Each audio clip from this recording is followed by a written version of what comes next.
If you were looking for a good time to start playing Ashes of Creation, now is a fantastic time. Starting on December 20th, we'll be entering into Phase 2 of the alpha testing. And with the start of Phase 2, there is a wipe, meaning that every single player will have to start over at level 1 and re-level up, get all their gear. Everybody is starting from scratch. So naturally, that is a great point to jump in if you haven't played before. Not only is Phase 2 a fresh start, it's also a significantly longer testing period. A lot of people during Phase 1 were sort of just feeling the game out. They weren't really taking it too seriously. Most people were kind of just seeing what it was all about and just testing baseline stuff because we knew that a wipe was coming pretty imminently. Phase 2 is going to last significantly longer, all the way up until May if everything goes according to plan. That is a much longer testing period, so you're going to see people take this phase a bit more seriously, and you're going to start to see a bit more of the in-game systems play out. And with people having not only a longer testing period, but also the additional testing days, Phase 1 was 3 days just on the weekends, and Phase 2 is going to be 5 days a week. And now, we did get some Phase 1 holidays and extended testing periods and things like that, but Phase 2 is going to have significantly more uptime, and there's going to be less time in between wipes, so you're going to see a lot more in-game content, you're going to see a lot more PvP, because in Phase 1, by the time most people hit max level, it was kind of over.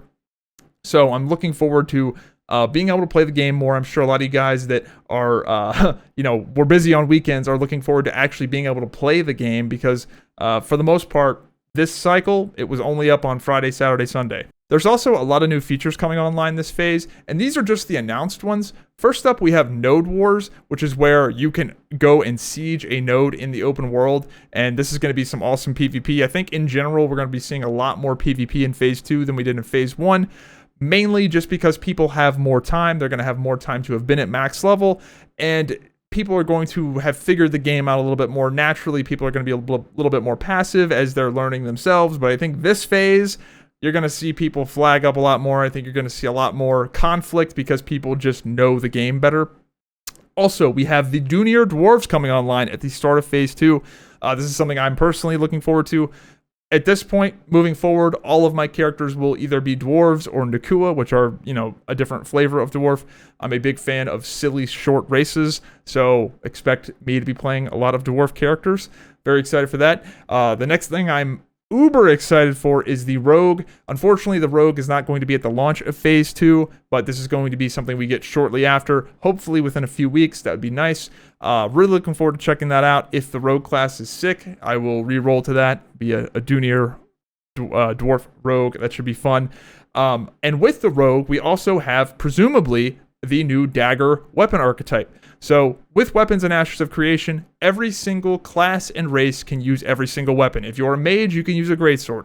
If you're a fighter, you can use a spellbook. Everybody can use everything. So presumably, when Rogue goes live with their baseline weapons being 2 daggers, presumably everybody is going to be able to use 2 daggers. And not only do we get daggers coming online, we also get 2-handed spears and 2-handed maces also coming online again for all classes and all races. So that's always fun. New weapons, new combinations. Another huge feature coming online in Phase 2 is Freeholds.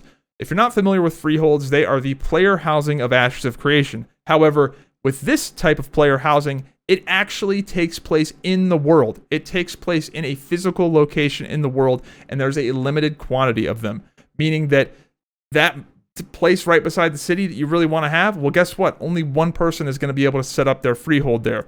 And the freeholds are going to have trade school related things as well as your traditional player housing type things.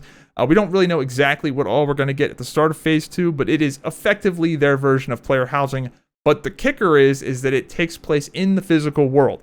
Now, if you're somebody that's interested in player housing and this scares you, don't worry. There will still be instanced versions of player housing via apartments in the capital cities where everybody will get to play around with the decor and whatnot. But there will be limited slot freeholds that I believe are going to be on a bid system. It's going to be first come, first serve, and then I believe it's just a gold sync bid at that point if the freehold becomes available.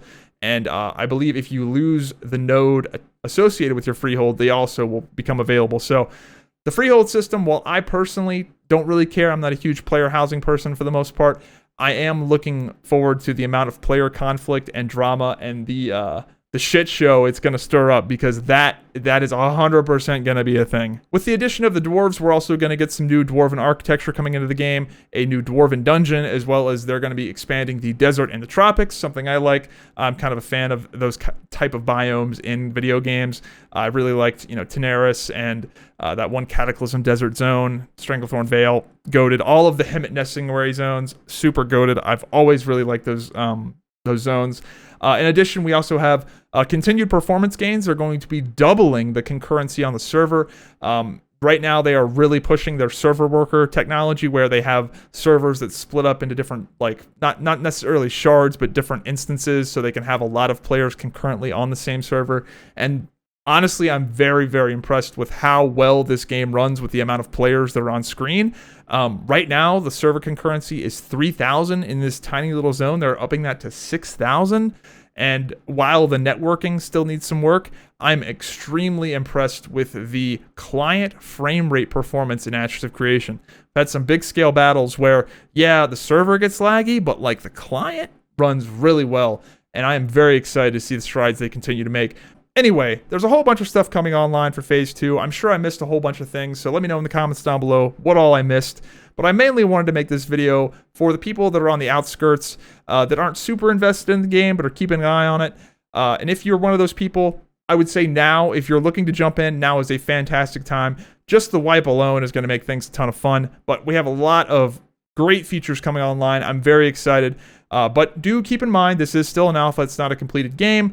A lot of the core game loop and systems just aren't in the game right now. I personally took a little bit of a break for Phase 1 towards the end of the last 2 weeks. I haven't really played much because, again, it's not a full game. You don't want to burn yourself out on a game that mostly doesn't really exist right now. But I am very excited to jump back in for Phase 2 starting December 20th, and I hope to see you there.